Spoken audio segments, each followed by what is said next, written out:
Hi everyone. आज हम लोग क्लास 10th का इंट्रोडक्शन टू क्वाड्रेटिक इक्वेशन में फैक्टराइजेशन मेथड पढ़ेंगे। लास्ट वीडियो में हमने क्वाड्रेटिक इक्वेशन की सभी बेसिक कॉन्सेप्ट को क्लियर कर लिया था। आज हम उसे सॉल्व करने का first method that is factorization method के बारे में जानेंगे। So let's start.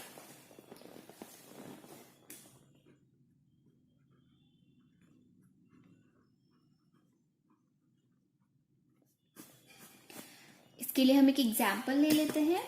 Okay, -3x plus x square -10 is equals to 0। जब भी हमें इक्वेशन इस फॉर्म में लिखा हुआ दिखे देन हम इसे क्वाड्रेटिक इक्वेशन के स्टैंडर्ड फॉर्म में अरेंज कर लेते हैं। पहले स्टैंडर्ड फॉर्म हमने क्या देखा था, ax square plus bx plus c is equals to 0 where a is not equals to 0. Okay, so सबसे पहला टर्म पावर 2 वाला होता है। सो पहले हम एक्स स्क्वायर को पहले लिख लेंगे, देन एक्स वाला term that is -3x and then coefficient term that is -10 is equals to 0।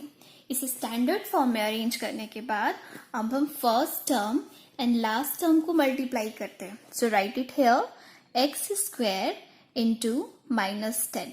इससे मल्टीप्लाई करने के बाद हमारे पास वैल्यू -10x स्क्वायर आएगा। अब हम इसे फैक्टराइज करेंगे। ओके, इन 2 टर्म, इसे हम 2 टर्म में फैक्टराइज करेंगे। अगर हम पहले x को फैक्टराइज करें एक्स स्क्वायर को, तो सिंपली हम लिख सकते हैं x into x that is x square. Okay, now अब हम 10 को फैक्टराइज करेंगे, देन 2 के टेबल में 10 केम इन 5 टाइम। ओके, एंड 5 के टेबल में 5 केम इन 1 time. So our factorization result is 2 and 5. So we will write this 2 here and 5 here. Okay, 10 को factorise करने पर हमें 2 और 5 मिला। अब हम इस टर्म को क्या करेंगे, इस टर्म को हम यहाँ मिडिल टर्म के प्लेस पर लिखेंगे, बट किस फॉर्म में, इस नंबर को प्लस या माइनस कर हमारे पास मिडिल टर्म आना चाहिए। Okay, so 5 plus 2 that is 7 and 7 is not equals to 3, but when we subtract 2x from 5x, that is 5x में से हम 2x को अगर सब्ट्रैक्ट करेंगे तो हमारे पास वैल्यू 3x आएगा। सो इस तरीके से ये दोनों नंबर हम ले सकते हैं और हमारे पास वैल्यू 3x आ रहा है, बट हमारे पास यहाँ 3x के पहले नेगेटिव साइन है और यहाँ नेगेटिव साइन तो नहीं आ रहा है। सो ये पॉसिबल नहीं है इस तरीके से लेना। सो सेकेंड पॉसिबिलिटीज क्या है, 2x अगर हम पहले लिखे एंड देन उसमें हम 5x अगर सब्ट्रैक्ट करें, देन हमारे पास जो वैल्यू आएगा वो -3x होगा। इस टाइम हमें -3x मिल रहा है, सो हम इस फॉर्म में लिख सकते हैं। Okay, so write it here, x square को हम एज इट इज लिख देंगे, देन -3x के प्लेस पर हम लिखेंगे 2x in positive sign, then -5x and then -10 is equals to 0। Okay, अब हम इस 2 टर्म में कॉमन फाइंड करेंगे। ओके, सो इसमें क्या कॉमन है एंड देन हम लोग इस 2 टर्म में कॉमन फाइंड करेंगे। इस टर्म में हमें क्या कॉमन दिख रहा है, x। सो x हम बाहर ले लेंगे एंड हमारे पास अंदर ब्रैकेट के अंदर बचेगा x plus 2, x into x square and x into 2x। Okay, again इस दोनों टर्म में हम क्या कॉमन ले सकते हैं, माइनस साइन एंड 5। सो यहाँ क्या बचा, x plus 2, -5 into x -5x and -5 into 2 -10 that is -10। Okay, so हमने कॉमन ले लिया। नाउ ये टर्म और ये टर्म हमारे पास सेम आना चाहिए, जो हमारे पास सेम आ भी रहा है।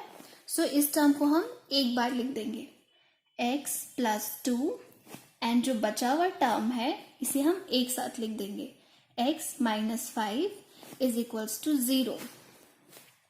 ओके, नाउ हमें क्वाड्रेटिक इक्वेशन में x की वैल्यू फाइंड करने बोला जाता है। सो हमें x की वैल्यू निकालना है। x क्या होता है? रूट होता है। हम उसे जीरोस भी बोलते हैं, रूट भी बोलते हैं, या तो फिर डायरेक्टली x की वैल्यू भी बोल सकते हैं। ओके, सो x की वैल्यू कैसे फाइंड करेंगे हम? एक बार हम इस टर्म को 0 के साथ इक्वेट करेंगे, देन इस टर्म को 0 के साथ इक्वेट करेंगे। ओके, सो पहले हम x प्लस 2 को 0 से इक्वेट करते हैं। इस केस में हमारे पास x की जो वैल्यू आएगी, जब 2 इस साइड आएगा देन x की वैल्यू -2 हो जाएगी। ओके, एंड सेकेंड केस हमारे पास था x minus 5 is equals to 0। x minus 5 is equals to 0। So इस केस में हमारे पास x की वैल्यू जब 5 इस साइड आएगा तो वो नेगेटिव से पॉजिटिव हो जाएगा और x इज इक्वल्स टू 5 हो जाएगा। सो ये दो वैल्यू हमारे पास आ गई x की दो वैल्यू आ रही है सेम इक्वेशन से।